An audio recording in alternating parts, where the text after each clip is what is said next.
Matapos ang pag-atake ng Israel, Iran naman ang gumanti ng missile strikes. Sa gitna ng pagsiklab ng bagong hidwaan sa gitnang silangan, ang ilang Pinoy sa Israel nangangamba sa kanilang kaligtasan. Ang kanilang kwento tinutukan ni JP Soriano.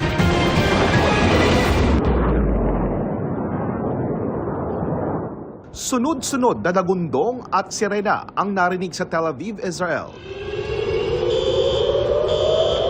Daan-daang ballistic missile ang pinakawala ng Iran bilang ganti sa mga missile strikes sa kanila ng Israel.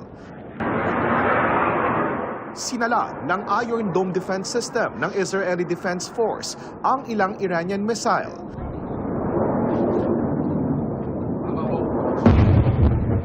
Bagamat may mga nakalusot at bumagsak sa iba pang bahagi ng Israel, kung saan dalawa ang naiulat na namatay. Ayon kay Iranian Supreme Leader Ayatollah Ali Khamenei, ganti nila ito sa naunang airstrikes ng Israel sa kanilang nuclear facilities. Ayon sa ilang source, hindi bababa sa 20 senior commander ng Iran ang nasawi sa naturang pag-atake. Giit ng Iran, Israel ang nagsimula ng gyera, kaya tatapatan daw nila ito at pananagutin ang Israel. Nauna nang sinabi ng Israel na ang kanilang pag-atake ay para pigilang gumawa ng nuclear weapons ang Iran sa Israel. May phone up ang mga residente para makita ang bilang ng airstrikes na tumama sa kanila. Nasa 50,000 Pilipino ang nasa Israel ngayon. Karamihan sanay na raw sa mga airstrike. Pero ayon sa caregiver na si Ana, pinakamatindi raw ito sa loob ng 7 taon na nagtatrabaho siya rito. Sobrang lakas po ngayon. Iba yung ngayon, parang iba talaga. Si Shai, na matagal na rin nasa Israel at sanay nang magtago sa bomb shelter, mas kabado raw ngayon. Ngayon, mas delikado po ngayon.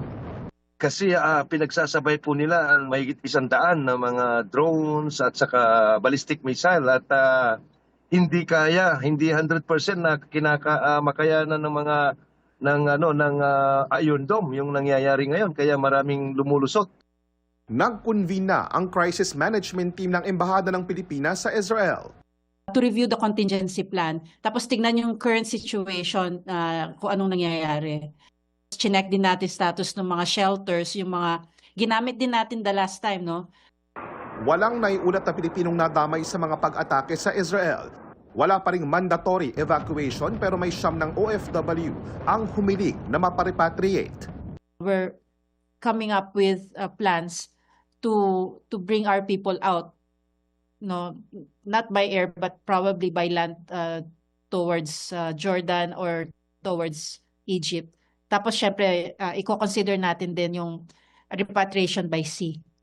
Sa ngayon, umiiral pa rin ang Alert Level 2 sa Israel. Ibig sabihin, bawal ang deployment ng new hires at bawal ang non-essential travels. Hinihikayat ng DFA ang mga sangkot na bansa na huminahon at sumunod sa landas ng kapayapaan. Ang DMW at OWA naka-heightened alert na rin at binabantayan ang sitwasyon ng mga OFW sa Israel, maging sa kalapit na Lebanon at Jordan. MWO ay nakahanda na sa lahat ng eventualities. Pwede silang mag-rescue 24/7. Naglabas sila ng public advisory para sa mga OFWs kung saan pwedeng tumawag sa oras ng isang emergency. Para sa GMA Integrated News, ako po si JP Soriano, nakatutok 24 oras.